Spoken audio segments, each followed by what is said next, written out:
Guys, we need to talk about Glass Heart.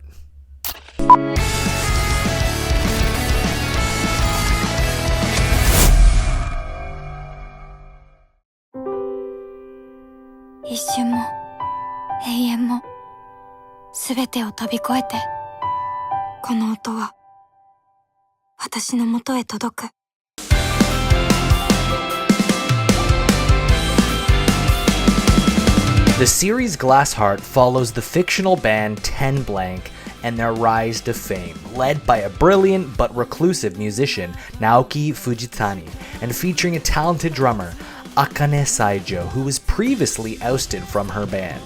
The series explores themes of fame, challenges, and the relationships within the band as they navigate their newfound success. So Netflix finally did it. They created a Japanese rock drama, and honestly, it might be the first of its kind.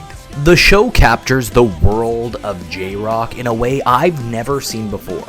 From iconic Tokyo venues like Zepp Haneda and Liquid Room to the raw energy of the rock festival atmosphere, it's authentic, it's messy, it's emotional, and honestly, it just hits every single note. And for anyone who loves Japanese culture or who loves music, they don't need to be exclusive.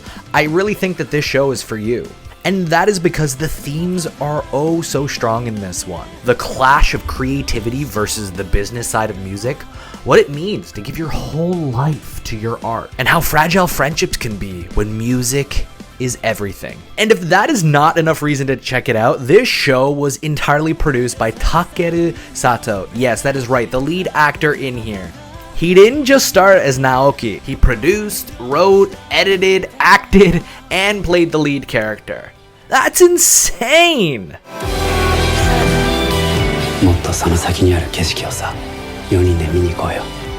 絶対俺たちすごいことできるから。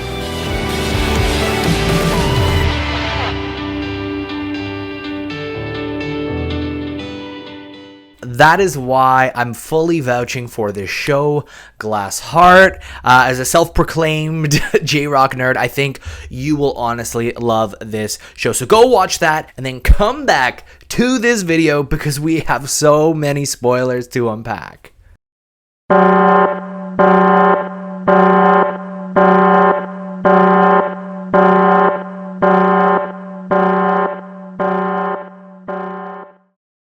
Okay, don't say I didn't warn you. From here on out, we are going into heavy spoiler territory. So this is your last chance to back out, get out of here, and go watch the show, save this video, and come back. So the strongest arc for me, bar none, has to be the Naoki and Toya story arc. I feel like they could have ran with this for the entire show. It could have been premise for the entire show, and I would have been absolutely sold. I am a huge 1OK Rock fan, a huge My First Story fan, and this storyline kind of gave me echoes back to the 2023 Versus show that I went to. The reveal that they were brothers from different parents felt so on the nose. Now I know that these novels most likely outdate the feud that we see take place in real life between Taka and Hiro, but I can't help but to connect this story arc with that real life situation. Just going to show that bands and family and when blood is involved, it gets complicated. The scene where Naoki plays their mother's melody and Toya just breaks down crying, that was a gut punch and easily one of the best moments of the show. Another standout was their hospital rooftop duet.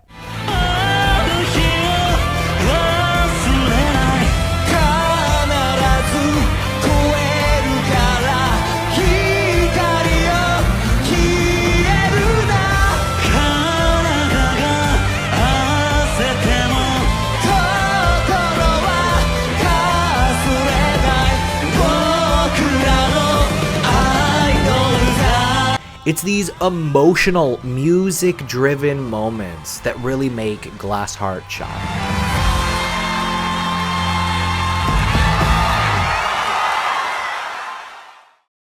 Now, one of my biggest gripes with the series was actually the love story between Akane and Naoki. Now, by doing my research, I know that in the novels that this kind of I guess, love that was there, it was actually not heavily focused on the way they focused on the show. I felt like it was a real driving force in the show, and that was to the ultimate messaging's disservice. For me, it was overdone. They should have just left it at the line where Naoki proclaims, "I can't love anything but music." And I feel like we would have understood that although Akane was pining for Naoki, that love would only ever serve as admiration as opposed to an actual romantic relationship.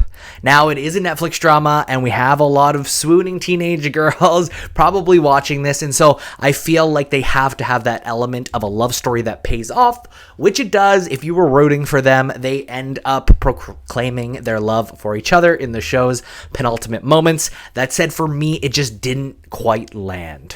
Another interesting moment was actually the piano player Kazushi's crush on Akane that almost kind of came to fruition, but didn't really, and then later he kind of retconned it by saying, actually, I just love your drumming as opposed to you, but maybe he actually did love her and he knew he could never get her. I felt like that whole love triangle between the three of them, again, was something that kind of made me check out at certain points. Like I mentioned before, the strongest parts of this show is when they delivered these themes and messages through music and through powerful on-screen duets and performances. So now I am just going to rapid fire through moments that really, as a J-Rock fan, made me super excited about this show.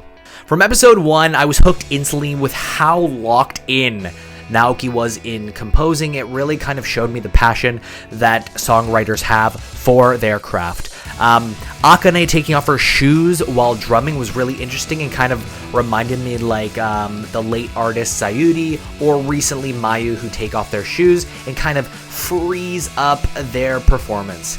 And that opening rock festival atmosphere, it felt alive and familiar.